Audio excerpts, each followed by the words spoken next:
Assalamualaikum Sada dan sahabat-sahabat semua. Waalaikumsalam warahmatullahi. Silakan Puan Jamalia. Assalamualaikum Puan. Assalamualaikum Ustaz. Waalaikumsalam Puan Sutra. Assalamualaikum warahmatullahi wabarakatuh. Waalaikumsalam warahmatullahi. Nak cepatnya dia.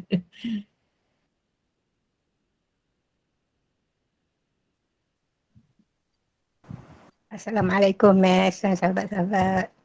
Waalaikumsalam warahmatullahi. Silakan Kak Pucat. Terima kasih.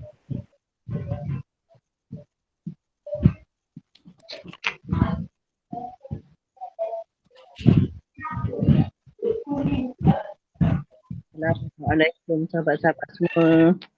Waalaikumsalam warahmatullahi. Nama Puan Miss Liyah Miss Liyah. Miss Lia ya Puan. Kenapa? Seorang yang lemah lembut lah. Aduh. Assalamualaikum Ustazah Miss Cakapnya Lia teratur yang je. dimuliakan dan sahabat-sahabat semua. Silakan Puan. Sebagai panduan Terima kita kasih. sambung waktu sekarang tepat-tepat pukul 8 malam. Kita akan mulakan siaran kita 5 detik dari sekarang. 5 second, 4, 3, 2, 1. Assalamualaikum warahmatullahi wabarakatuh dan selamat datang ke program Mencari Keberkatan dengan Al-Quran dan menghidupkan malam dengan Al-Quran. Anjuran Kelab Sahabat Pencipta Al-Quran. Saya teman moderator anda, Miss Lia Rusli akan bersama tuan-tuan dan puan-puan sebentar lagi. Dan segala puji bagi Allah Subhanahu wa Ta'ala yang menurunkan Al-Quran dan menjadikannya sebagai panduan dan ikutan bagi kita semua. Selawat dan salam atas junjungan kita Nabi Muhammad sallallahu alaihi wasallam. Semoga kita semua beroleh manfaat dan mendapat rahmat dari Allah Subhanahu wa Ta'ala dengan keberkatan Al-Quran. Assalamualaikum. Waalaikumsalam warahmatullahi dan yang dihormati dan dimuliakan Al-Fadil Ustaz Muhammad Azhar Ibrahim akan bersama kita pada malam ini dan tanpa membuang masa dipersilakan yang Al-Fadil Ustaz untuk memulakan dengan umul kitab dan kita akan malam ini kita akan membacakan surah Al-Mulk ya Ustaz ya. Kita baca hadis dulu, lepas tu kita tutup dengan surah Al-Mulk, insya-Allah. Silakan Ustaz. Bismillahirrahmanirrahim. Assalamualaikum warahmatullahi wabarakatuh. Alhamdulillahirabbil alamin wassalatu wassalamu ala asyrafil anbiya'i wal mursalin wa ala alihi washabihi ajma'in. A'udzu billahi minasyaitonir rajim. Bismillahirrahmanirrahim. Alhamdulillahi rabbil alamin.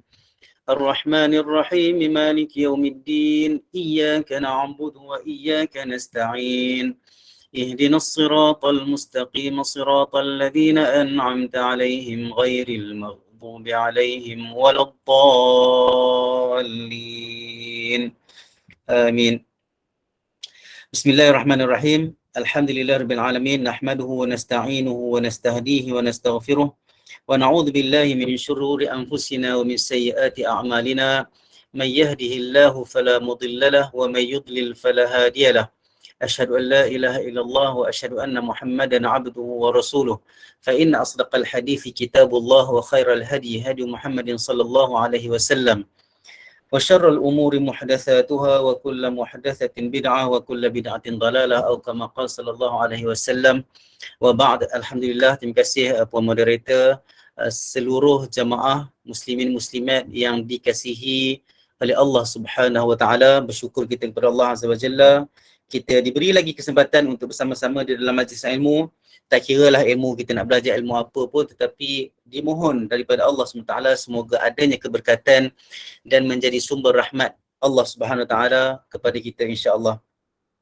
Malam ni kita nak sambung kitab Al-Adhkar. Saya pun dah lupa sebenarnya minggu lepas sebab rasanya baca hadis sikit, kita bincang yang banyak, tapi tak apa. Itu juga satu proses untuk kita faham, walaupun saya mohon maaf mungkin saya kurang mampu untuk memberi faham yang mudah kepada para jemaah, tapi insya-Allah kita cuba. Cuma saya nak tanya, siapa yang catat minggu lepas kita berhenti dekat hadis nombor berapa dekat kitab terjemahan kita tu? 21 ke 22? Ada yang boleh respon? 21 Ustaz. 21 Ustaz. 21. Jadinya hari ni kita masuk hadis ke 22. Ya betul. Okey. Hadis yang ke-22 ni dekat sini hadis ke-21. Okey, dekat saya ni hadis ke-21. Okey, tentang qaul la ilaha illallah.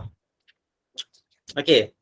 Rawaina fi kitabai At-Tirmidzi wa Ibn Majah an Jabir bin Abdullah radhiyallahu anhuma sami'tu Rasulullah sallallahu alaihi wasallam yaqul afdalu dzikri la ilaha illallah. Kami telah meriwayatkan di dalam kitab, maksudnya riwayat itu diambil daripada kitab At-Tirmidzi, Sunan At-Tirmidzi dan juga Sunan Ibn Majah daripada Jabir bin Abdullah radhiyallahu anhuma qala, mereka berkata, dia berkata, iaitu Jabir berkata, sami'tu Rasulullah sallallahu alaihi wasallam yaqul, aku mendengar Rasulullah sallallahu alaihi wasallam bersabda, afdalu dzikri la ilaha illallah. Sebaik-baik zikir adalah la ilaha illallah. Apabila diambil kebiasaannya daripada Sunan At-Tirmizi, Imam At-Tirmizi biasa ada caption dia tersendiri, dia kata hadis ini hadis hasan. Maknanya hadis hasan duduk dalam kategori hadis yang kita boleh terima. Hadis hasan dan sahih tak ada masalah langsung, insya-Allah. Okey. Jadi afdalu zikri la ilaha illallah. Sebaik-baik zikir adalah la ilaha illallah. Yang mana ia membawa makna tiada Tuhan. Kalau orang Melayu dia belajar kitab-kitab lama, dia kata, bukan orang Melayu sebenarnya, kalau belajar bahasa Arab, dalam kalimah itu, di dalam perkataan itu, di dalam frasa itu ada nafi dan isbat. Ada dalam lagu dulu, siapa yang menyanyi tak ingat dah, nafi dan isbat. Nafi dan isbat. Nafi, penafian tiada Tuhan yang layak disembah. Tiada Tuhan yang layak disembah itu satu penafian menyeluruh. Tetapi ada isbat di ujung kalimah itu, iaitu illallah, kecuali Allah Subhanahu wa taala. Maksudnya dalam dunia, dalam alam sejagat apa semua ni, dalam alam yang kita ketahui dan faham, sama ada kita faham ataupun tidak faham, dalam seluruh alam ini yang Allah ciptakan ini, tiada Tuhan yang layak disembah, yang layak kita solat untuknya, yang layak untuk kita ikhlas beribadat kepadanya, kecuali Allah SWT. Maka seluruh ibadah, seluruh perbuatan, seluruh makhluk akan kembali dan beribadah, bertasbih dan mensucikan Allah Subhanahu Wa Taala sebagai satu-satunya Tuhan yang kita wajib untuk tauhidkan. Jadi la ilaha illallah, tiada Tuhan yang layak disembah, yang berhak disembah melainkan Allah. Ulama dia kata apa? Dia kata kalimah ini adalah kalimah tauhid. La ilaha illallah, kalimah tauhid. Maksudnya mengesakan hanya satu Tuhan untuk disembah. Dia kata, ulama kata dalam satu kitab, dalam kitab Al-Hirz, dia kata kalimatul ikhlas majmu'us syahadatain. Kalimah itu kalimah yang ikhlas, kalimatul ikhlas, bukan kalimah yang ikhlas, kalimatul ikhlas. Namanya kalimah ikhlas.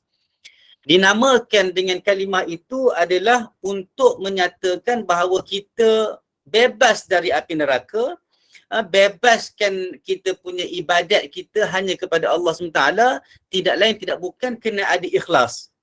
Untuk membebaskan amalan kita daripada syirik, untuk membebaskan kita daripada api neraka, untuk membebaskan kita daripada takabur dan riak dan sebagainya, tidak lain dan tidak bukan kena ada ikhlas.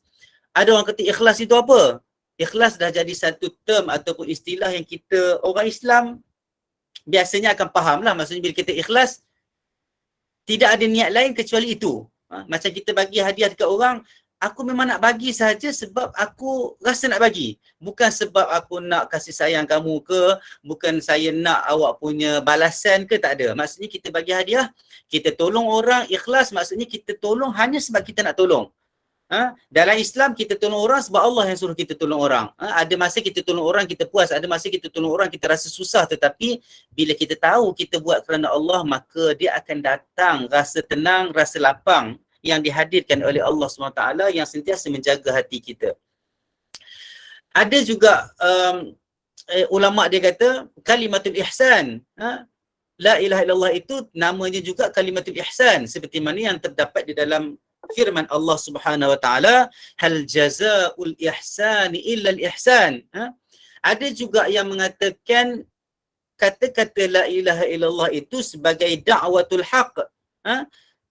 Seperti mana yang disebut oleh Ibn Abbas. Ibn Abbas menafsirkan la ilaha illallah itu sebagai da'watul haq itu sebagai la ilaha illallah. Dan juga ada ulama mentafsirkan berdasarkan tafsir-tafsir dari para sahabat juga, la ilaha illallah itu sebagai namanya kalimatul baqiyah. Kalimatul baqiyah. Kalimat yang kekal. Seperti mana yang Allah sebut dalam Al-Quran, wa ja'alaha kalimatan baqiyatan fi 'aqibihi. Menjadikan kalimah yang kekal. Ai qaulu la ilaha illallah, iaitu kalimah la ilaha illallah. Yang juga kalimah la ilaha illallah ini disebut juga sebagai kalimatus sidq apabila tafsir kepada ayat Allah SWT yang berbunyi walladzi jaa'a bis-sidqi wa saddaqa bih. Makna dekat situ adalah la ilaha illallah. Ini tersebut di dalam kitab Al-Futuhat oleh Imam, saya tak ingat imam apa yang sebut dalam kitab Al-Futuhat, tapi boleh rujuk dalam kitab Al-Futuhat. Kembali kepada hadis itu, maka kalau kita tengok dalam zikir-zikir yang banyak, di antara caption yang Nabi sebut tentang la ilaha illallah adalah sebaik-baik zikir. Maknanya kalau ada orang datang dia kata sebaik-baik zikir adalah la ilaha illallah, sedangkan kita dah belajar macam-macam dah, subhanallah wa bihamdih, subhanallah walhamdulillah wa la ilaha illallah wallahu akbar, dengan segala macam fadail ataupun kelebihan, tetapi kalimah la ilaha illallah Nabi tak cakap banyak. Dia kata sebaik-baik zikir adalah la ilaha illallah. Ada soalan tak tentang itu? Sebelum saya pergi jauh, kita tengok ada soalan tak? Okey, tak ada soalan. Kita terus lagi. Kita tengok hadis yang selepas itu. Yang diriwayatkan oleh Abu Musa al-Ash'ari, yang kita tahu Abu Musa al-Ash'ari ini adalah Abu Musa bin Abdullah bin Qais al-Ash'ari, seorang sahabat yang mana dia sentiasa dilantik untuk, dia ni lebih kepada kerjayanya lebih kepada kerjaya macam YB lah, pemerintah, menteri besar, Datuk Bandar, yang mana Nabi Muhammad SAW pernah lantik dia duduk untuk jaga Zubaid dengan Aden. Dan masa zaman pemerintahan Omar juga, Omar lantik dia untuk jaga Basrah. Masa zaman pemerintahan Osman Al-Affan, Osman pernah lantik dia menjaga Kufah. Yang mana Ali bin Abi Talib masa pemerintahan dia juga pernah lantik Abu Musa al-Ash'ari untuk bersama-sama dia dalam perang Siffin. Itu dia antara sedikitlah tentang Abu Musa al-Ash'ari. Dia kata an Abi Musa al-Ash'ari radhiyallahu anhu, daripada Abu Musa al-Ash'ari radhiyallahu anhu, daripada Nabi Muhammad sallallahu alaihi wasallam, Nabi kata apa? Dia kata, Nabi bersabda, mathalul ladzi yadhkuru rabbahu wal ladzi la yadhkuruhu mathalul hayyi wal mayyit. Perumpamaan orang yang mengingati Allah, sentiasa dalam hatinya Allah, sentiasa membalikkan ataupun menyandarkan segala amalan dan kehidupannya kepada Allah Subhanahu Wa Taala, dan dengan orang yang tidak berzikir dan tidak mengingati Allah Subhanahu Wa Taala, seperti mana orang yang hidup dan orang yang mati. Maka kita biarlah jadi orang yang hidup perumpamaannya, walaupun kita orang kata apa, kita ni sama ada kita berzikir ataupun kita tidak berzikir, kita hidup dari segi biologinya. Kita ada roh, kita bernafas, tetapi perumpamaan. Macam orang kata kita tak berapa pandai lah, walaupun kita tahu sesuatu benda, tetapi bila orang kata kita tak pandai, kita rasa macam sensitif. Begitu juga kalau kita orang datang dekat kita, orang kata dekat kita, awak ni mati. Sedangkan kita sentiasa bernafas, kita sedang bernafas, kita hidup, kita bergerak. Tapi bila orang kata kita mati, sepatutnya perlu terdetik, perlu tersentuh hati kita bahawa kita perlu jadi orang yang hidup, yang betul-betul hidup. Ada manusia yang tidak ada sifat kemanusiaan. Contohnya dia suka kezaliman, dia tak kesian dekat orang, tak mudah tersentuh hatinya. Itu bukan manusia yang ada sifat kemanusiaan. Bagi biarlah kita ni jadi manusia yang hidup dengan ada sifat-sifat kehidupan. Maka di antara sifat kehidupan yang Nabi sebut di dalam hadis ini adalah berzikir. Bila Nabi kata perumpamaan orang-orang yang berzikir mengingati Allah Subhanahu Wa Taala dengan orang-orang yang tidak berzikir itu seperti perumpamaan orang yang mati dan orang-orang yang hidup dan orang yang mati. Maknanya orang yang sentiasa berzikir mengingati Allah Subhanahu Wa Taala, ya orang itu hidup, bernafas dan dia hidup. Hidupnya hidup. Dan orang yang hidup tetapi tidak berzikir kepada Allah SWT, maka dia adalah orang yang hidup tetapi mati. Ada orang macam kita boleh perumpamaan, kita boleh buat contoh, ada orang berada di dalam satu organisasi tetapi tidak function. Dia tidak function, dia tidak berguna. Dia tidak berguna, hanya menumpang orang. Maka orang tu ada tapi tak berguna. Berbanding dengan orang yang ada dalam organisasi, melakukan tugas-tugas dia dengan baik, melakukan tanggungjawab dan amanah dia dengan baik, dan maka seluruh perbuatan dia dan amal usaha dia itu dapat dirasai manfaatnya kepada orang lain. Hadis yang selepas itu, rawaina fi sahihi Muslim. Rawaina fi sahihi Muslim. Siapa nak baca hadis ni? Ada orang nak baca tak hari ni? Siapa yang volunteer nak baca? Orang lain lah daripada minggu lepas. Kalau boleh lah. Kalau tanya orang minggu lepas, mungkin dia nak baca lagi. Siapa nak baca hari ni? Siapa nak baca hadis hari ni? Nak try baca? Kita ada 149 orang kalau tengok dekat rekod saya. Ada siapa-siapa nak baca tak? Sebab kalau duduk sorang-sorang, kadang-kadang kita tak baca. Kita tengok gitu, kita tengok dengan ekor mata je, kita baca, lepas tu ataupun rasa susah nak baca, kita terus baca terjemahan. Kan? Jadi siapa yang nak baca? Malam ni ada kurang berani nampak. Ataupun ada nak tanya soalan sebelum kita pergi ke hadis yang ni?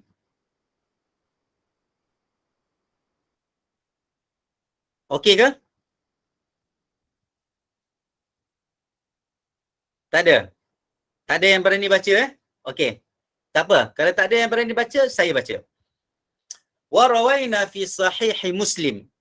Kami meriwayatkan. Halus sangat tulisan tu. Okey. Boleh baca dekat kitab masing-masing juga hadis yang ke-23. Muka surat 33. Kalau tengok dekat kitab yang puan-puan ada tu lah. Ja'a Arabi. Cumanya dalam kitab tuan-tuan tu dia tak ada sanad. Dia tak ada sanad. Terus je kepada Ja'a Arabi. Dia tak ada rawaina fi sahih Muslim. Okey? Tak apa, saya baca.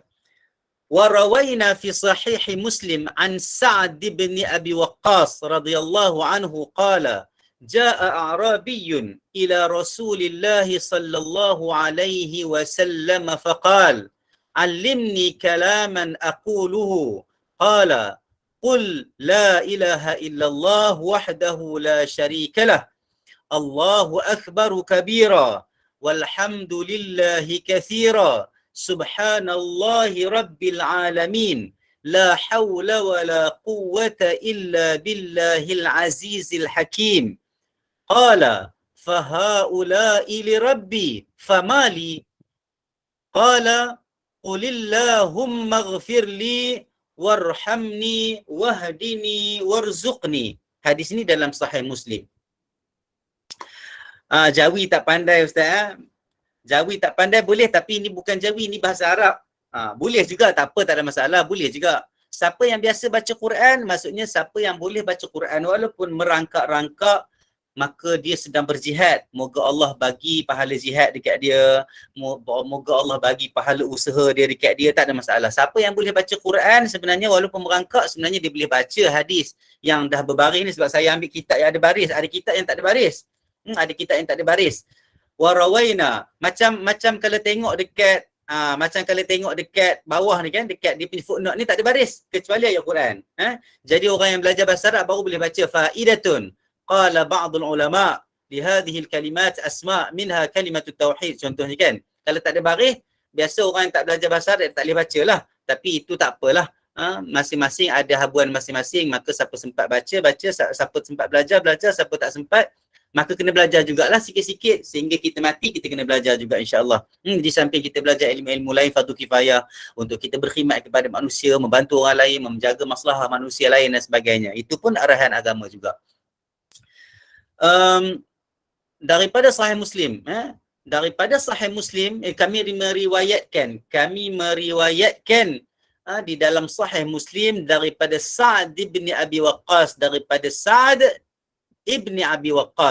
Sa'ad bin Abi Waqqas ni siapa yang suka baca sejarah Islam, siapa yang suka baca orang kata apa, sejarah para sahabat, dia ni terkenal dengan panglima perang lah, dia ni Sa'ad bin Abi Waqqas bin Malik Az-Zuhri Al-Qurashi. Dia meninggal dia meninggal pada tahun dia ni awal orang kata apa, awal masuk Islam, dan merupakan salah seorang daripada 10 orang yang diberitakan, yang diberi khabar gembira, yang dijamin oleh Nabi Muhammad sallallahu alaihi wasallam sebagai orang yang akan masuk syurga tanpa hisab. Mubasyar maksudnya yang diberi khabar gembira untuk masuk syurga. Mereka ni di kalangan 10 orang di kalangan para sahabat Nabi, 10 orang dalam kalangan para sahabat Nabi yang masuk syurga tanpa hisab. Yang masuk syurga berdasarkan jaminan daripada Nabi Muhammad sallallahu alaihi wasallam. Di antara orang lain yang disebut, bila disebut tentang al-asharatul mubasysyirina bil jannah, 10 orang yang diberi khabar yang mana mereka ni akan masuk syurga tanpa hisab adalah seperti mana yang terdapat di dalam satu hadis yang disebut 10 orang dalam hadis ni, iaitu Abu Bakar As-Siddiq, Umar Al-Khattab, Uthman bin Al-Affan, Ali bin Abi Talib, Talha, Zubair bin Awam, Abdurrahman bin Auf, Sa'd bin Abi Waqqas, Sa'id bin Zaid dan Abu Ubaidah Al-Jarrah. Jadi Sa'd bin Abi Waqqas pun termasuk di dalam 10 orang yang diberi khabar gembira untuk masuk syurga. Dan mempercayai 10 orang yang diberi khabar gembira dan jaminan oleh Nabi Muhammad sallallahu alaihi wasallam untuk masuk syurga tanpa hisab ini juga termasuk di dalam asas ataupun termasuk di dalam perkara-perkara akidah yang perlu kita percaya, dan ia merupakan salah satu perkara penting juga di dalam akidah Ahlussunnah wal Jamaah. Maknanya walaupun ada orang kata semua orang buat dosa, semua orang tidak maksum macam Nabi dan para anbiya dan para rasul, tetapi di sana ada 10 orang yang Allah memberi jaminan melalui Nabi Muhammad sallallahu alaihi wasallam untuk mereka terus masuk syurga. Sebenarnya 10 orang ni yang masyhur, disebabkan 10 orang ni disebutkan dalam satu hadis, disebutkan di dalam satu hadis. Sedangkan di sana terdapat ada beberapa lagi orang yang disebut di dalam hadis-hadis yang lain yang juga masuk syurga, yang dikonfirm, yang dijamin masuk syurga. Termasuklah Khadijah bintu Khuwailid, Abdullah bin Salam dan Uqashah bin Muhsan, yang mereka ini terdapat jaminan oleh Nabi Muhammad sallallahu alaihi wasallam untuk masuk syurga, tetapi di dalam hadis yang berlainan daripada hadis yang tersebut di dalamnya 10 orang yang masuk syurga. Maka kita kena percaya bahawa di sana ada di kalangan para sahabat yang memang akan masuk syurga tanpa hisab. Yang masyhur ni 10 orang, tetapi dicampur lagi 3 orang berdasarkan beberapa hadis yang lain, jadilah 13 orang. Itu setakat yang kita jumpa di dalam dalam hadis. Okey. Daripada Sa'd bin Abi Waqqas. Sa'd bin Abi Waqqas ni, Sa'd bin Abi Waqqas ini adalah orang yang disebut sebagai di antara orang-orang yang masuk Islam awal, yang kembali kepada Islam awal. Ada yang kata dia adalah orang yang ketiga masuk Islam. Ada yang kata dia orang yang ketujuh masuk Islam. Dan dialah di antara orang yang awal-awal sekali yang orang kata apa, yang melepaskan anak panah daripada busurnya, yang mana juga dia terlibat menjadi salah seorang daripada 6 orang ahli syura yang dilantik oleh Umar Al-Khattab untuk memilih siapa khalifah yang akan menggantikan tempat Umar Al-Khattab selepas kewafatan dia. Dan Sa'd bin Abi Waqqas dia berhijrah ke Madinah, dia menyertai perang Badar, dia menyertai perang Uhud, dia juga menyertai perang Khandaq, dan dia juga terlibat dalam perjanjian Hudaibiyah dan banyak terlibat dalam beberapa perang-perang yang lain yang penting di dalam Islam. Baik. Apa Sa'd bin Abi Waqqas kata? Sa'd Ibn Abi Waqqas dia kata telah datang A'rabi. A'rabi ni bukan orang Arab. Itu sebab bila belajar bahasa Arab, dia ada 2 kalimah yang dekat-dekat kalau kita dengar tapi maknanya lain. A'rabi orang Badui, Arabi orang Arab. A'rabi orang Badui, Arabi orang Arab. Jadi kalau ada alif sebelum huruf ain, jangan kata ia orang Arab, tetapi ia adalah orang Badui. Telah datang orang Badui, orang kampung lah. Kalau kita sekarang ni mungkin kita kata orang, kalau nak kata orang asli boleh juga kita nak kata orang asli ataupun orang asal, ataupun kita kata orang kampung yang mungkin tak tahu apa-apa sangat berkaitan dengan tamadun, tidak tahu sangat berkaitan dengan manusia-manusia yang duduk dalam kawasan-kawasan yang agak urban, sebab Nabi Muhammad SAW duduk di Kota Mekah. Kota Mekah ni macam bandar lah, sibuk dengan sebagainya. Orang pergi buat haji sebelum datang Islam lagi, orang-orang yang belum lagi Islam pun datang buat haji dekat Kaabah itu. Maka Nabi dan para sahabat lain duduk dekat kawasan yang membangun jugalah, yang maju sedikit daripada kawasan-kawasan yang tidak maju, yang duduk di padang pasir, yang duduk di wadi-wadi yang jauh daripada radius Kota Mekah.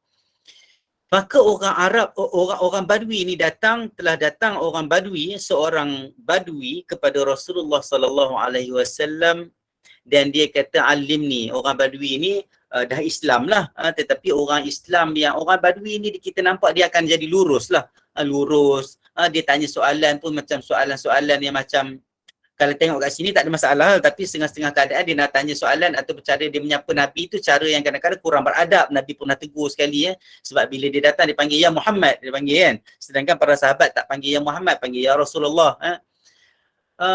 Bila orang Badui ni datang kepada Nabi Muhammad SAW, dia kata alimni kalaman aquluhu, ajarkan kepada aku satu kalam, satu ayat ataupun satu doa ataupun satu bacaan lah yang aku boleh baca. Sebab mungkin dia rasa kosong ataupun dia bukan dari kalangan orang yang menghafal Al-Quran. Kalau orang-orang para sahabat yang sentiasa menghafal Al-Quran, sibuk dengan Al-Quran, menghafal Al-Quran, sentiasa berada dengan Nabi, kehidupan mereka sibuk.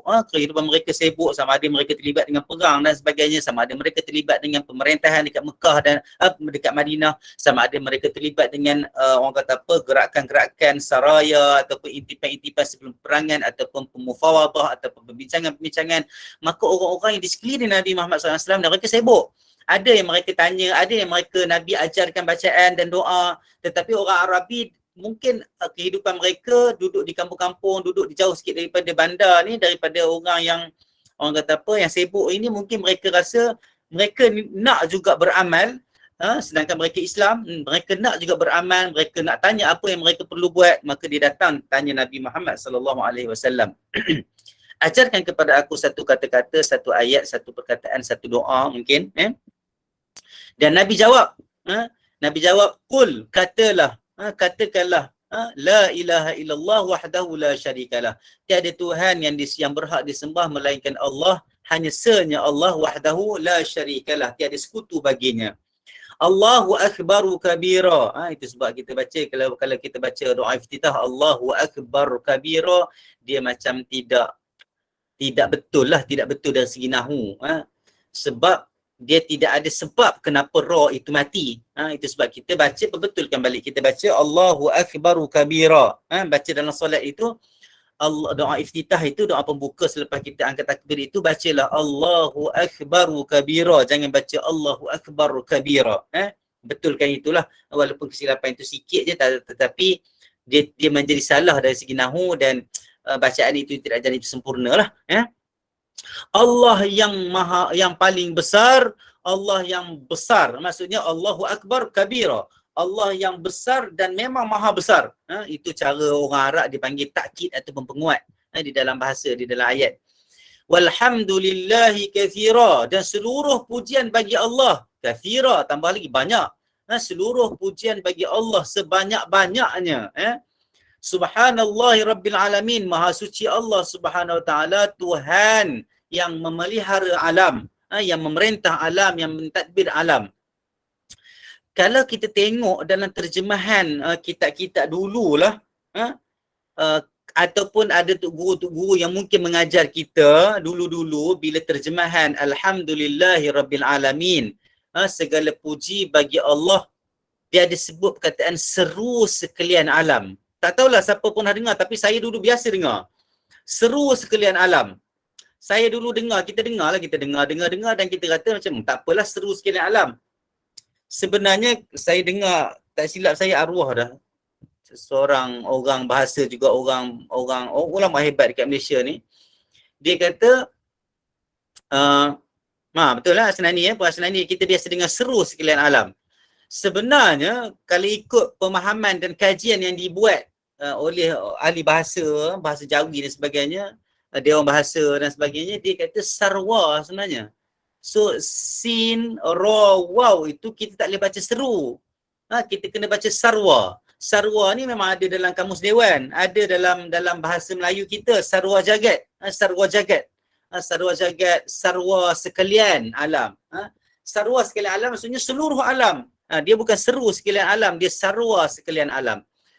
Sarwa jagat. Dia sebenarnya jadi juga isu bila peralihan tulisan daripada bacaan Jawi ke bacaan ke tulisan Rumi Latin ni. Tu yang timbul isu, saya keluar sikit timbul cerita harapkan pagar makan padi kan. Sebenarnya bukan pagar, kita pun kata macam mana pula pagar nak makan padi. Satu perumpamaan yang mungkin betul tetapi jauh daripada logik. Sebenarnya bukan pagar tapi pagaro. Dia pegar, burung pegar. Burung pegar ni burung yang memang selalu dekat padi lah. Siapa yang buat sawah tahulah. Jadi harapkan burung ni, tapi burung tu makan padi. Memang burung boleh makanlah padi. Maksudnya tak boleh diharap lah kawan untuk jaga sesuatu. Macam tu ceritanya lah. Orang yang diberi amanah tidak boleh diharap. Satu lagi batuk. Dulu kita duk belajar, tak tahulah saya kalau tidak jumpa dengan beberapa orang yang memberi faham, mungkin saya pun termasuk juga dengan orang-orang yang masih lagi faham. Macam kita kata perumpamaan orang Melayu melepaskan batuk di tangga. Kan? Melepaskan batuk di tangga. Saya kata batuk, bukan semua orang boleh batuk dekat tangga kan? Ataupun takkan nak sampai tangga je kita kena batuk. Ataupun macam mana, apa makna melepaskan batuk di tangga? Sebenarnya dia bukan batuk. Terjemahan tu adalah peralihan daripada ejaan batuk. Batuk ni dia bukan batuk kita bunyi tu. Batuk ni adalah satu bekas penceduk yang dikatakan dibuat daripada tempurung. Kalau kita tengok rumah orang dulu-dulu ada tempurung yang dah dilicinkan, yang dah dipasang ulu dan tangkai. Yang biasa batok ni diletakkan di atas tempayan di tepi tangga-tangga kayu rumah orang tinggi-tinggi. Rumah orang Melayu kita tinggi-tinggi dan diletakkan tempayan. Biasa dulu orang ada yang tak pakai kasut, orang tak pakai slipper. Bukan semua orang ada slipper kan. Orang yang ada berduit sikit adalah slipper, kalau tidak berjalan kaki ayam lah. Jalan kaki ayam, maksudnya tak pakai slipper. Jadi nak naik ke atas rumah kena basuh kaki. Jadi bila basuh kaki dengan batuk tu, ambil batuk, ceduk air dalam tempayan, basuh kaki, dan sepatutnya menjadi adab orang Melayu meletakkan batuk tu di atas tempayan tu balik. Tetapi bagi orang yang basuh-basuh kaki dengan cepatnya melepaskan batuk di tangga, maksudnya tak letak dia dekat atas tempayan, letak batuk tu dekat atas tangga. Maksudnya seorang yang buat kerja tidak mengikut rutin yang betul, seorang yang buat kerja tak boleh diharap, sebab orang kata kalau setengah-setengah orang kata macam seroboy ataupun orang kata cemerkap ataupun orang yang buat kerja tak sempurna lah. Batuk maknanya tempurung kelapa dalam bahasa Jawa. Itulah kata dia bad dog. Okey, terima kasih banyak-banyak Musliha. Bantu saya juga untuk memahamkan benda ni. Sebenarnya memang tempurung kepala kelapa tu memang kita orang Melayu kalau kita tengok memang kalau orang Melayu yang dekat sekarang ni tengah masih lagi ada orang masak secara gotong royong, masih lagi ada sebenarnya tempurung kelapa yang dibuat sebagai pencedok kuah-kuah gulai, kari dan sebagainya daripada kawah. Tapi batok ini memang diguna pakai letak dekat atas tempayan nak basuh kaki. Nak basuh kaki. Jadi kalau orang tu melepaskan batok di tangga, maksudnya dia bukan orang yang betul cara buat kerja dia. Cara buat kerja yang tidak sempurna.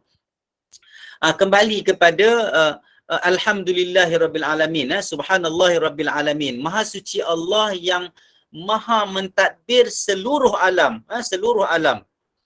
La hawla wa la quwwata illa billahil azizil hakim. Susah nak eja apa tu Salbiah? Susah nak eja tu apa tu Puan Salbiah?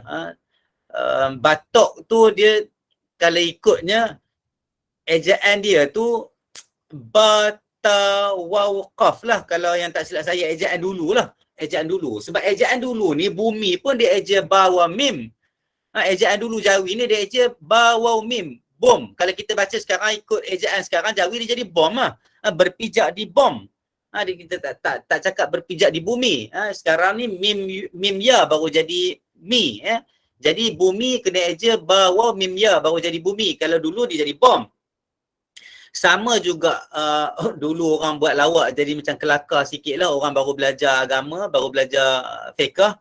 Dia baca kitab lama, dia kata haram makan keladi. Kita kata orang Melayu dah lama dah makan keladi dengan segala ubi daun je, orang tak makan batang. Orang makan batang keladi, ubi, makan ubi keladi.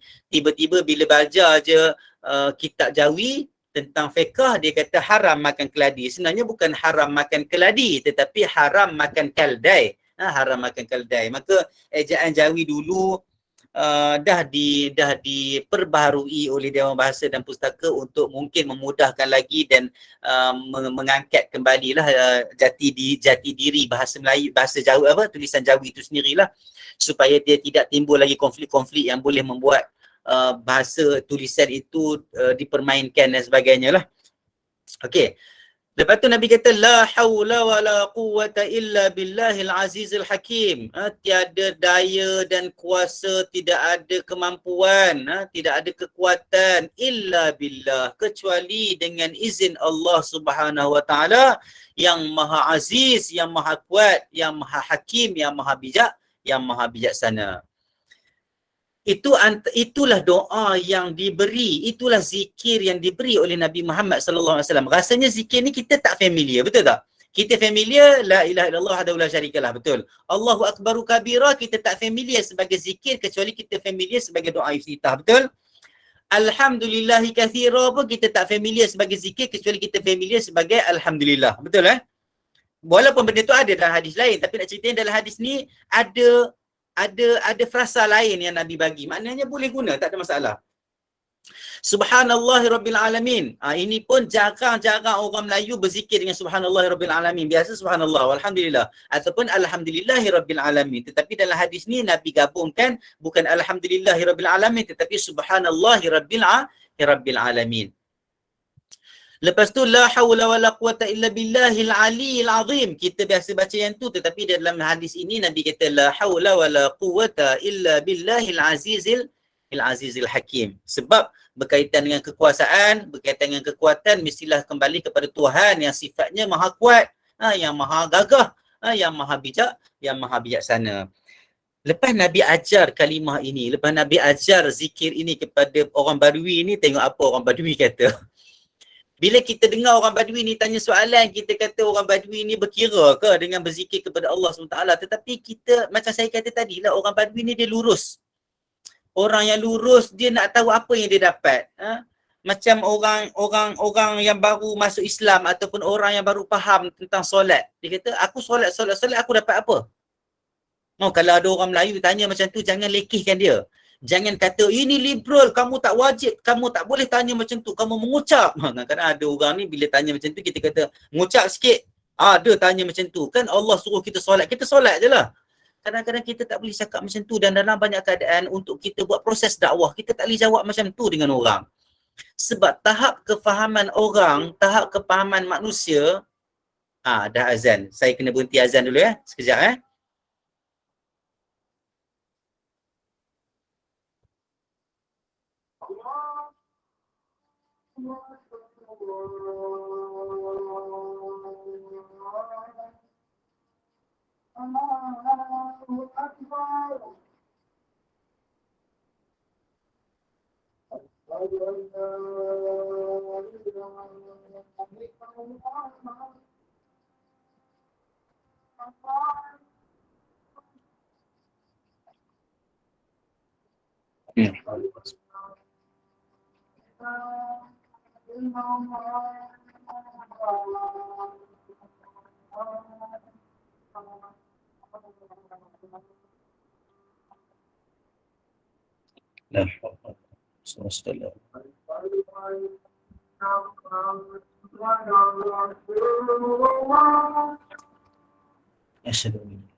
La haula wala quwwata.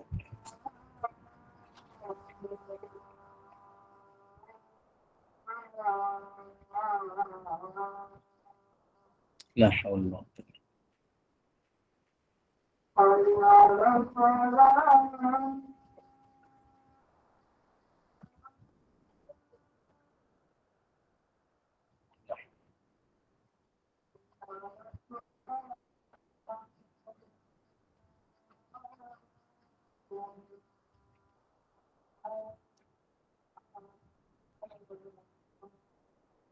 La haula.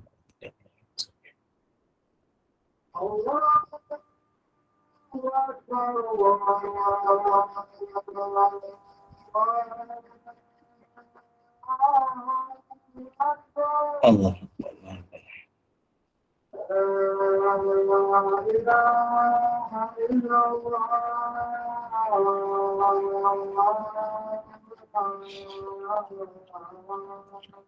لا إله إلا الله. اللهم صل على محمد وعلى آل محمد كما صليت على إبراهيم وعلى آل إبراهيم بارك على محمد وعلى آل محمد بارك على إبراهيم وعلى آل إبراهيم في العالمين إنك حميد مجيد. اللهم واشرف الحسن إنك لا تخلف الميعاد.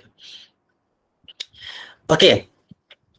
Tengok orang Badui dia tanya apa dekat Nabi, dia tanya, apa untuk aku? Dia kata fahaula ila rabbi. Dia kata semua yang Nabi ajar tadi, semua yang engkau ajarkan tadi adalah untuk Tuhan. Puji Tuhan semua kan? Semua puji Tuhan.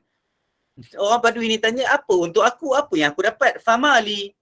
Apa yang aku dapat? Kalau kita dengar lah orang tanya macam ni, dia kata, berkiranya berzikir pun nak tanya apa yang kita nak dapat. Kita berzikir sebab kita puji Tuhan lah. Kadang-kadang kita nak jawab macam tu lah. Tapi sebenarnya Nabi tak pernah meremehkan pertanyaan-pertanyaan orang Badui. Tidak pernah meremehkan pertanyaan-pertanyaan orang-orang yang bertanya dengan soalan-soalan yang agak lurus. Bertanya tentang soalan-soalan yang orang kata apa, yang kita kata macam boleh ke tanya soalan tu? Macam ada hadis jariah yang tanya di mana Allah. Dia tanya di mana Allah, jariah tu jawab dekat langit dan sebagainya kan. So nanti yang tu isu lain lah. Yang tu pun takut juga ada polemik lain nanti kan. Tapi semua orang kita ada akidah, kita percaya Allah SWT itu maha agung, maha suci, maha tinggi dan sebagainya perlu disifatkan sebagaimana yang sifat-sifat yang dia nak kita faham dia dan kita kenal dia, maha suci Allah SWT. Ustaz, saya nak tumpang tanya boleh Ustaz? Boleh. Tadi Ustaz kata Allah yang doa iftitah tu Allahu Akbar tu salah daripada segi nahu. Jadi yang mana yang sebenarnya kalau saya nak baca doa iftitah? Allahu Akbar kabira ke Allahu Akbaru kabira? Dia kena baca Allahu Akbaru kabira. Kalau dah baca akbar tu salah lah maknanya. Dia salah dari segi nahwu lah, dia tidak membatalkan solat. Oh, senahu je lah. Dan dalam doa iftitah pun bukan wajib kan. Tapi kita tidak bolehlah meringan-ringankan doa yang sebenarnya dia adalah dalam bahasa Arab dan kena railah kaedah-kaedah dalam bahasa Arab. Kalau tidak dia akan jadi satu bacaan yang tidak sempurna di dalam solat lah. Walaupun dianya perkara sunat kan. Walaupun sirah-sirah doa iftitah ni banyak. Dan walaupun setengah mazhab tak baca pun doa iftitah tu, sebab kalau solat di belakang solat yang imam yang bermazhab Maliki kami dekat Morocco, Allahu Akbar Alhamdulillahi Rabbil Alamin. Itu bukan doa iftitah je tak baca. Bismillah pun baca perlahan. Maka bacaan yang betul mengikut nahwunya Allahu Akbaru kabira. Sebab di dalam nahwu bahasa Arab dia ada perkara yang membuatkan satu perkataan tu diakhirkan dengan mati. Ada perkara, ada keadaan yang membuatkan satu perkataan tu diakhiri dengan baris di hadapan, di bawah dan di atas. Jadi itu nahwu, itu grammar lah, itu grammar bahasa Arab. Jadi yang sempurnanya adalah Allahu Akbaru kabira. Okey. So orang Badui memang Nabi dia ajar. Bila tengok Badui jawab kan, bila tengok Badui tanya dia, orang Badui tanya dia, semua untuk Allah, apa yang aku dapat? Sedangkan kalau kita faham dah, kalau kita berzikir kita dapat pahala. Sebenarnya pahala dah dapat, tetapi Nabi tak jawab pun macam tu. Sebab Nabi ni terlalu berhikmah. Nabi ni terlalu lemah lembut. Nabi ni terlalu halus dalam kerja-kerja dakwah dia. Jadi dia layankan je dengan jawapan-jawapan yang sebenarnya memberi return, memberi orang kata apa, manfaat kepada orang yang bertanya dan orang yang mendengar di sekeliling orang-orang yang bertanya Nabi Muhammad sallallahu alaihi wasallam. Sebab yang meriwayatkan hadis ini adalah Sa'id bin Waqqas. Ya, dia tengok orang Arab, orang Badui datang. Sebab Nabi bukan ajar para sahabat pada ketika itu, Nabi ajar orang Badui. Ya, jadi Sa'ad ni meriwayatkan. Jadi apa yang Nabi jawab bila orang Badui kata macam tu? Nabi jawab, dia katalah, dia kata, selepas daripada kata apa yang zikir yang Nabi ajar tadi, dia katalah Allahumma, wahai Tuhanku, hei Tuhanku, ya Allah ya Tuhan kami, ya Allah ya Tuhanku, Allahumma ghafirli, ampunkanlah dosaku, warhamni, rahmati, kasihanlah aku, wahdini, berilah petunjuk dan hidayah kepadaku, warzuqni, dan bagilah aku rezeki, rezekikan aku dengan rezeki yang banyak. Maksudnya tak adalah yang banyak kat situ, tapi nak ceritanya berilah aku rezeki. Maknanya bila Nabi jawab macam tu, apa orang Badui tu rasa? Maksudnya selepas berzikir, berdoa. Dalam konteks hadis ini, makanya kita kena faham, di samping kita berzikir, kita juga ada dianjurkan untuk kita berdoa. Di dalam konteks kita menyebut Ya Aziz, Ya Ghaffar, menyebut nama Tuhan yang Maha Agung, yang Maha Baik, kena ada doa yang cantik. Tetapi ada je zikir-zikir yang kita doa pun tak apa. Maksudnya zikir-zikir yang kita dah belajar sebelum ni. Maksudnya nak berzikir saja dengan zikir-zikir yang maksud daripada Nabi Muhammad SAW boleh. Tapi kalau ada orang berzikir lepas tu doa. Jangan pula kita kata kat dia berzikir sudahlah, doa pasal apa? Doa waktu lain tak? Sebab Nabi ajar kepada orang Badui ni, dan ia juga terpakai kepada semua orang Islam. Maka selepas kita berzikir kepada Allah SWT, kita juga digalakkan juga untuk berdoa untuk diri sendiri. Maka doa yang diajar inilah sirahnya. Tapi boleh tak doa-doa lain yang umum? Boleh juga, tak ada masalah. Bagilah isteriku jadi isteri yang baik, bagilah suami aku jadi suami yang baik, jadilah anak-anakku anak-anak yang soleh-solehah. Tak ada masalah juga kalau kita nak letakkan sebagai doa pada keadaan yang tidak terikat dengan mana-mana waktu, tidak terikat dengan mana-mana tempat ataupun hari. Jadi itu dia jadi doa umum. Okey. Jadi saya rasa kita berhenti. Ada soalan tak? Boleh tak kalau kita beribadah tu nak dapatkan reward? Adakah itu dikira ikhlas? Sebenarnya kalau kita beribadah, kita nak dapat pahala daripada Allah SWT, sebenarnya tidak ada masalah. Tidak ada masalah. Sebab kita memang dijanjikan dengan pahala. Jadi adakah bila kita dijanjikan dengan pahala salah pula? Macam kita nampak dah ada piala dekat depan tu. Tapi sebenarnya saya bukan nak buat perbandingan. Sebenarnya perbandingan jauh. Tetapi untuk faham menggunakan logik akal, maksudnya bila kita tengok ada piala, kita lawan, lepas tu kita menang. Kita minta piala tu, tiba-tiba penganjur kata tak, piala ni tak boleh dapat lah. Dia jadi satu benda yang tidak logik. Allah SWT lagilah bila dia janji dengan pahala, dia janji dengan kelebihan-kelebihan. Maka kalau ada orang buat ibadah itu disebabkan kelebihan-kelebihan itu, tidak ada masalah. Pertama, sebab janji daripada Allah SWT. Yang kedua, kelebihan itu siapa yang bagi? Siapa yang boleh bagi kelebihan pahala? Siapa yang boleh bagi kelebihan orang kata syurga? Siapa yang boleh bagi kelebihan rahmat? Siapa yang boleh bagi kelebihan yang dikatakan sebagai orang kata sebaik-baik zikir? Siapa yang boleh bagi? Hanya Allah SWT. Maka tidak ada masalah bagi seseorang yang beribadat, berzikir, buat ibadat kerana nak dapat pahala daripada Allah SWT.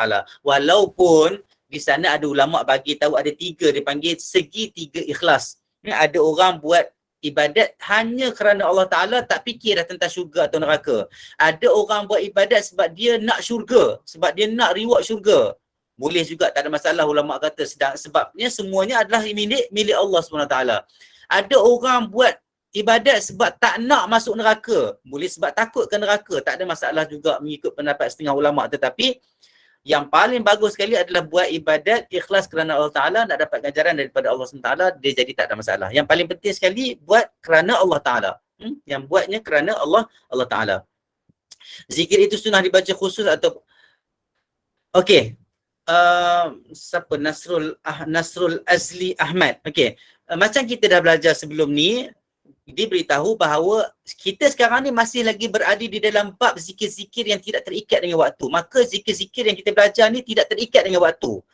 Bila kata zikir yang tidak terikat dengan waktu, kita nak letak, nak baca bila pun tak apa. Maksudnya nak baca lepas sembahyang boleh, nak baca sebelum sembahyang boleh, tak ada masalah. Tetapi kita tidak boleh mengkhususkan bahawa zikir ini ujung sembahyang sahaja. Sebelum sembahyang sahaja. Kita khususkan benda tu dalam bentuk yang seolah-olah dia datang dalam bentuk kekhususan. Tak boleh. Zikir yang kita baca sekarang ni adalah zikir umum. Nak baca bila pun tidak ada masalah. Tetapi kalau kita nak letak lepas solat, tak ada masalah. Tapi kita tidak boleh mengkhususkan lepas solat je kita baca zikir ni. Tempat lain tak boleh baca. Itu yang tidak boleh. Boleh faham Kecuali zikir-zikir yang datang dengan pengkhususan waktu. Nanti kita akan jumpa. Zikir bangun tidur, zikir lepas sembahyang, ada nanti kita akan jumpa insya-Allah. Yang tu pengkhususannya datang daripada hadis, maka kita kena ikut hadis, dan bila kita ajar orang, kita berzikir pun kita kena ikut pengkhususan yang Nabi ajar di dalam hadis. Okey? Ada soalan terakhir Ustaz dari Encik Jamaluddin. Okey, boleh? Silakan Encik Jamaluddin.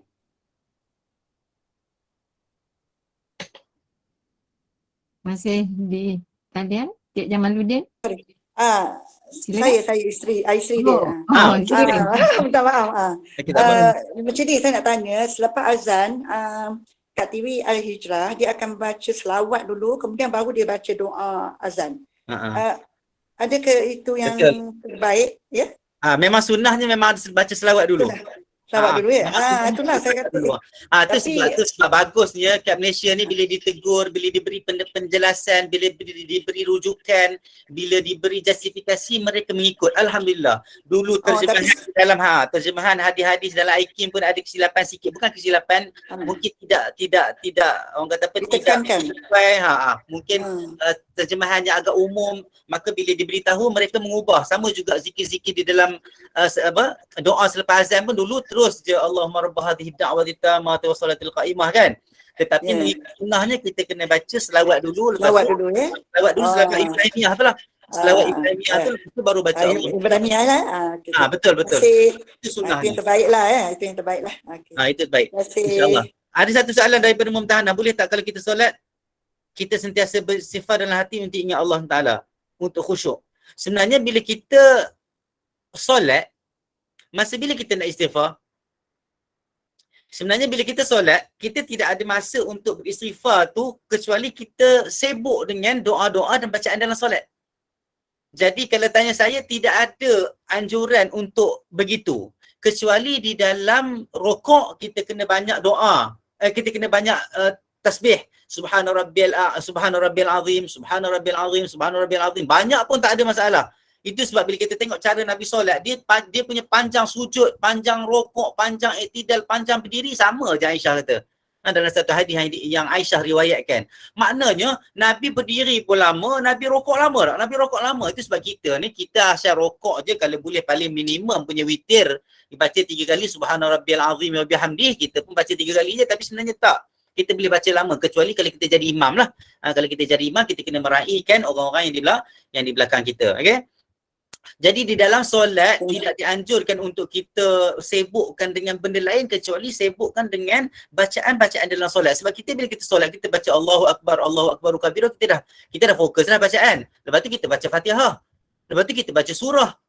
Lepas tu masa bila kita nak divide kan, saya mungkin tak berapa nak faham, tetapi pada saya tidak ada anjuran begitu, kecuali kita sibukkan diri kita dengan bacaan-bacaan di dalam solat, sama ada soalan bacaan wajib seperti Al-Fatihah, ataupun bacaan sunat surah-surah lepas mayang, lepas Fatihah, ataupun doa iftitah, ataupun zikir-zikir di dalam rokok, banyakkan zikir subhana rabbil azim.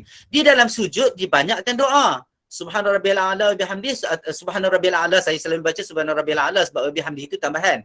Saya lebih prefer subhana rabbil a'la saja, dan kita banyakkan doa di dalam sujud. Maka kita dalam doa di dalam sujud tak ada masalah untuk istighfar. Allahumma anta rabbi, Allahumma ghfirli, astaghfirullahal azim, tak ada masalah untuk kita baca di dalam sujud, sebab itulah tempat kita berdoa dan minta ampun. Boleh faham Okey. Tak ada soalan lagi kan? Sebab kita nak kena baca. Dalam terakhir Ustaz, ada yang mesej saya, boleh tak semasa sujud baca doa dalam bahasa Malaysia tetapi tidak dilafazkan? Boleh tak? Sebenarnya itulah. Kalau ikut kalau ada pendapat yang, tapi pendapat ni saya tak nak sebut lah sebab takut jadi polemik. Tapi tak apa. Sekarang ni doa di dalam solat, baca doa-doa yang maksur, doa-doa yang disebut di dalam Al-Quran, disebutkan dalam hadis, doa-doa dalam bahasa Arab. Tak ada masalah. Yang tu memang tidak ada khilaf di kalangan para ulama. Cumanya ada orang tanya, boleh tak kalau kita, sebab bukan semua orang boleh hafal doa-doa yang maksur, yang panjang-panjang, yang pendek dan sebagainya. Ataupun ada orang dia solat dalam keadaan dia kadang-kadang sedih, kadang-kadang berkecamuk fikiran dia, kadang-kadang dia fikir macam-macam di dalam solat, dan masa sujud tu lah dia nak baca dan dia lupa dah nak baca doa-doa lain kecuali apa yang dia hajatkan. Maka pada ketika itu tidak adil untuk kita kata bagi satu agama yang adil mengatakan bahawa hanya boleh doa dengan bahasa Arab saja. Maka dibolehkan untuk kita berdoa dengan bahasa yang selain daripada bahasa Arab, tetapi tidak disuarakanlah, tidak berbutir. Orang kata tidak berbutir, maksudnya kita doa dalam hati, maka Allah SWT maha mendengar apa yang dalam hati, apa yang terzahir dekat mulut. Tak ada masalah, boleh. Itu kita keluar daripada khilaf. Walaupun di sana ada khilaf perbahasan di kalangan para ulama, ada yang kata boleh, ada yang kata tak boleh. Tetapi kita keluar daripada khilaf tu, kita kata boleh berdoa dengan doa selain, dengan bahasa selain daripada bahasa Arab, tetapi tidak mengeluarkan huruf, tidak berbutir ataupun tidak berkalimah dengan kalimah selain daripada bahasa Arab, insya-Allah. Boleh Terima kasih Ustaz. Dan saya kira ini soalan yang terakhir dari Nixum. Assalamualaikum Ustaz. Waalaikumsalam warahmatullahi wabarakatuh. Ustaz, saya ni merujuk pada yang hadis 23 ni. Saya kurang jelas kenapa di sana dia kata doa untuk Tuhanku. Kenapa? Padahal dia pujian kan, bukan something dia meminta. Kenapa doa itu untuk Tuhanku? Apa maksudnya di sini Ustaz? Okey, kalau kita tengok terjemahan ayat-ayat atau zikir yang Nabi bagi daripada la ilaha illallah wahdahu la syarikalah, Allahu akbaru kabira, walhamdulillahi katsira, subhanallahi rabbil alamin, la haula wala quwata illa billahil azizil hakim, itu semuanya bukan doa. Semua itu adalah zikir membesarkan Allah, mensucikan Allah, menyerahkan semuanya kepada Allah. Orang kata apa? Recognize Allah sebagai maha besar dan sebagainya. Tidak ada pun yang kelihatan secara zahir yang ada benefit ataupun faedah kepada kita walaupun kita faham bila kita berdoa, bila kita berzikir, kita dapat pahala, tapi ini cerita orang Badui. Orang Badui yang dia mungkin tak faham konteks tu lagi, dia nampak macam bila berzikir, hanya kepada Allah sahaja. Dia tak dapat apa-apa. Itu sebab bila lepas Nabi ajar zikir yang memuji Allah, yang mensucikan Allah itu, dia tanya, yang ini semua zikir dan mensucikan Allah, apa yang aku dapat? Apa yang untuk aku? Sebab yang ni semua untuk Allah, apa yang untuk aku? Boleh faham Nik Som? Tak, maksud saya tu dia kata doa itu untuk Tuhanku, mana untukku. Doa zikir yang tadi tu kan, yang la ilaha illallah tu, doa untuk Tuhanku. Kenapa dia macam tu? Kenapa Dia bukan doa untuk Tuhanku? Dia tidak kata doa untuk Tuhanku, dia kata ini untuk Tuhanku. Fahaula'i li rabbi. Benda ni semua untuk Tuhan. Boleh faham tak? Dia tak kata doa untuk Tuhanku. Dia kata kalau tengok dia maaf bagi Ustaz, dalam kitab ni doa itu untuk Tuhanku. Itu sebab saya kata saya tak berapa selesa, bukan menidakkan usaha orang, tetapi bagus orang yang menterjemah ni. Bagus sangat orang yang usaha menterjemah dan memudahkan orang Melayu untuk faham kitab Al-Azkar, tetapi saya dah biasa dah terjumpa terjemahan-terjemahan yang kurang sesuai dan kurang betul. Kurang tepat. Jadi kalau tengok dalam bahasa Arab, dia kata, kalau tengok teks yang saya letak dekat skrin ni, dia kata fahaula'i li rabbi. Maka semuanya itu, all those things for God. For my God. All those things for my God. What for me? What I can get? Maksudnya apa yang aku dapat? Semua tu untuk Allah. Itu sebab kalau tengok kat sini dia kata apa? Dia kata semua itu untuk Allah kan? Semua doa itu untuk Tuhanku. Mana untukku? Itu sebab saya kata terjemahan yang dekat kitab ni ada yang, tapi jangan upset pula bila beli kitab ni. Boleh teruskan baca. Itu sebab saya berpandukan kepada teks asal. Kalau tengok dekat terjemahan, kalau tengok dekat translation, memang dia kurang tepat. Kalau tanya saya, dia kurang tepat. Sebelum ni pun kita dah jumpa, before this kita dah jumpa certain phrase yang is not suitable with the original text dalam bahasa Arab. Boleh faham tak, Nisum? Okey, faham. Terima kasih Ustaz. Okey, sama-sama. Jadi dia kata fahaula'i li rabbi. Semua tu untuk Tuhan, bukan doa. Maksudnya semua tu pujian untuk Tuhan, mensucikan Tuhan. Tetapi apa yang aku dapat? Disebabkan itu Nabi ajar apa yang kamu boleh dapat. Selain daripada pahala, maknanya doalah Allahumma, ya Tuhanku, wahai Tuhan kami, wahai Tuhanku, ampunkan aku, beri rahmat kepada aku, berilah aku hidayah, rezekikan aku. Maka itu yang disebut oleh Nabi Muhammad SAW dalam mengajar orang Badui. Saya nak kena jawab dulu soalan ni sikit-sikit ke secara ringkas? Okey, kejap. Okey. Dalam bilik air kita boleh istighfar atau selawat. Hari itu kita dah bincang, insyaAllah. Ros Ibrahim, boleh ingat Tuhan tetapi tidak boleh berzikir menggunakan perkataan, keluar melalui lidah, tak boleh. Sebab itu bilik air. Bilik air ada dua keadaan. Bilik air yang tidak ada tempat buang air dan ada yang tempat buang air. Tetapi biasanya kalau bilik air ni kadang-kadang kita buang air kecil juga kat situ, kadang-kadang setengah-setengah orang, maka tidak sesuai juga. Maka kita boleh ingat Tuhan tak? Boleh ingat dengan hati. Tidak boleh ingat dengan kata-kata. Apa hukum imam yang bacaannya banyak kesalahan dari sudut hukum tajwid dan makhraj huruf?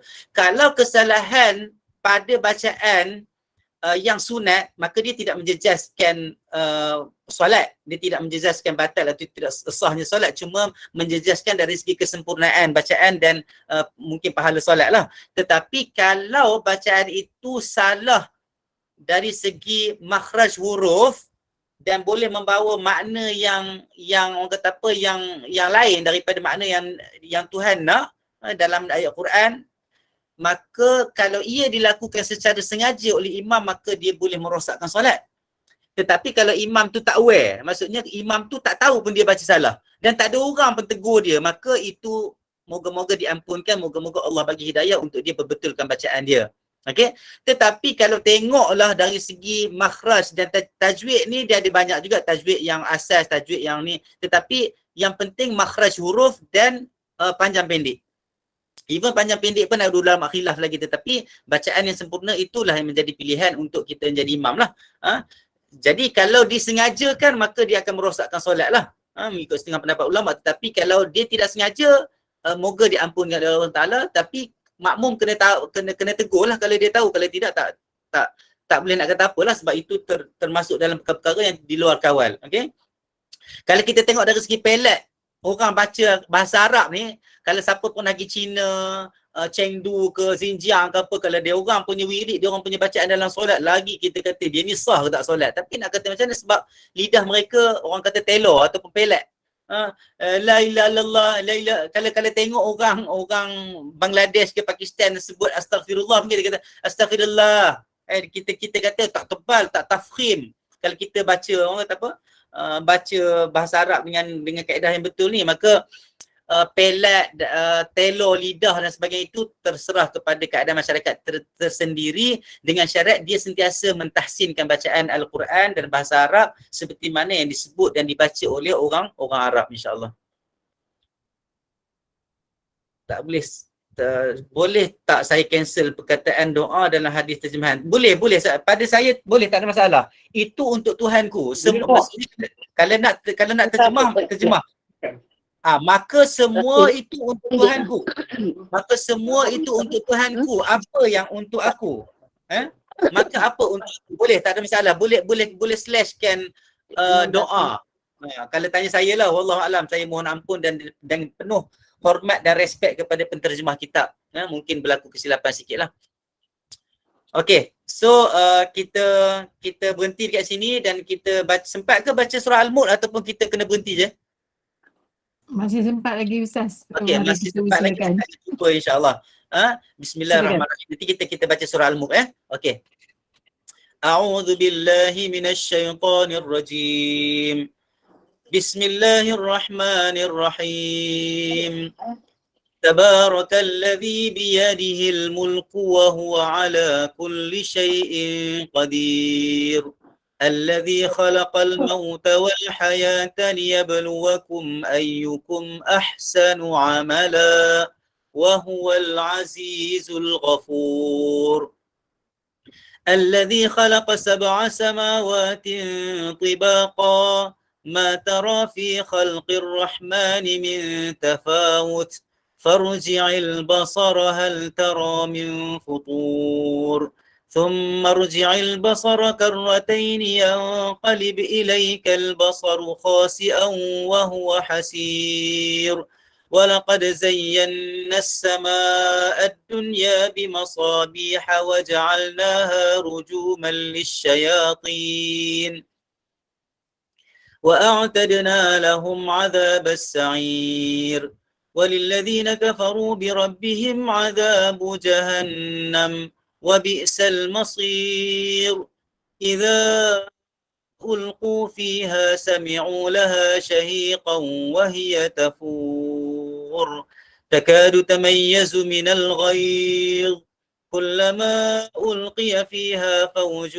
سألهم خزنتها ألم يأتكم نذير قالوا بلى قد جاءنا نذير فكذبنا وقلنا ما نزل الله من شيء إن أنتم إلا في ضلال كبير وقالوا لو كنا نسمع أو نعقل ما كنا في أصحاب السعير فاعترفوا بذنبهم فسحقا لأصحاب السعير إن الذين يخشون ربهم بالغيب لهم مغفرة وأجر كبير وأسروا قولكم أو اجهروا به إنه عليم بذات الصدور ألا يعلم من خلق وهو اللطيف الخبير هو الذي جعل لكم الأرض ذلولا فامشوا في مناكبها وكلوا من رزقه وإليه النشور أأمنتم من في السماء أن يخسف بكم الأرض فإذا هي تمور أم أمنتم من في السماء أن يرسل عليكم حاصبا فستعلمون كيف نذير ولقد كذب الذين من قبلهم فكيف كان نكير أولم يروا إلى الطير فوقهم صافات ويقبض ما يمسكهن إلا الرحمن إنه بكل شيء بصير أمن هذا الذي هو جند لكم ينصركم من دون الرحمن إن الكافرون إلا في غرور أمن هذا الذي يرزقكم إن أمسك رزقه بل لجوا في عتو ونفور أفمن يمشي مكبا على وجهه أهدى من يمشي سويا على صراط مستقيم قل هو الذي أنشأكم وجعل لكم السمع والأبصار والأفئدة قليلا ما تشكرون قل هو الذي ذرأكم في الأرض وإليه تحشرون ويقولون متى هذا الوعد إن كنتم صادقين قل إنما العلم عند الله وإنما أنا نذير مبين فلما رأوه زلفة سيئت وجوه الذين كفروا وقيل هذا الذي كنتم به تدعون قل أرأيتم إن أهلكني الله ومن معي أو رحمنا فمن يجير الكافرين من عذاب أليم قل هو الرحمن آمنا به وعليه توكلنا فستعلمون من هو في ضلال مبين قل أرأيتم إن أصبح ماؤكم غورا فمن يأتيكم بماء معين الحمد لله رب العالمين بسم الله الرحمن الرحيم الحمد لله رب العالمين نحمده ونستعينه ونستهديه ونستغفره والصلاة والسلام على أشرف الأنبياء والمرسلين وعلى آله وصحبه أجمعين اللهم اغفر لنا ذنوبنا ولوالدينا وارحمهم كما ربونا صغارا ولجميع المسلمين والمسلمات برحمتك يا أرحم الراحمين اللهم فقهنا في الدين وعلمنا التأويل وجنبنا من الشياطين وأدخلنا في زمرة الصالحين اللهم أرنا الحق حقا وارزقنا اتباعه وأرنا الباطل باطلا وارزقنا اجتنابه اللهم يا حي يا قيوم برحمتك أستغيث ولا تكلنا إلى أنفسنا طرفة عين وأصلح لنا شأننا كله ربنا لا تزغ قلوبنا بعد إذ هديتنا وهب لنا من لدنك رحمة إنك أنت الوهاب ربنا آتنا في الدنيا حسنة وفي الآخرة حسنة وقنا عذاب النار وصلى الله على سيدنا محمد وعلى آله وصحبه وسلم سبحان ربك رب العزة عما يصفون وسلام على المرسلين والحمد لله رب العالمين Assalamualaikum warahmatullahi wabarakatuh. Mohon maaf kalau ada salah silap ya. Waalaikumsalam warahmatullahi wabarakatuh. Assalamualaikum warahmatullahi wabarakatuh. Terima kasih banyak Ustaz kerana telah mengajarkan mengenai nahu dalam bahasa Arab. Saya kira itu adalah peringatan yang sangat bermanfaat kepada kita. Dan terima kasih juga kepada seluruh jemaah yang telah pun bersama pada malam ini demi mengejar keberkatan dan rahmat Allah. Bagi pihak Kelab Sahabat Pencinta Al-Quran, kami mohon maaf seandainya terlanjur kata dan keterlanjuran bicara. Sebelum berpisah di udara, salam hormat dari kami dan saya mohon Al-Fadhil Ustaz untuk menangguhkan majlis dengan tasbih kafarah dan suratul As. Silakan Ustaz.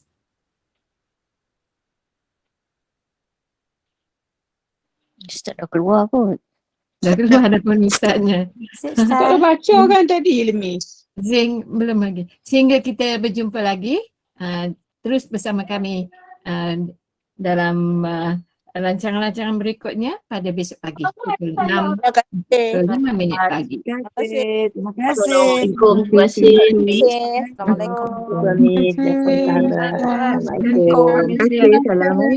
Terima kasih Puan Misliah. Assalamualaikum. Salam. Seronok dengan Ustaz. Assalamualaikum. Salam. Assalamualaikum. Terima kasih. Terima kasih. Sekarang Assalamualaikum. Assalamualaikum, Miss. Selamat jumpa malam. lagi. Ya, Miss. Waalaikumsalam.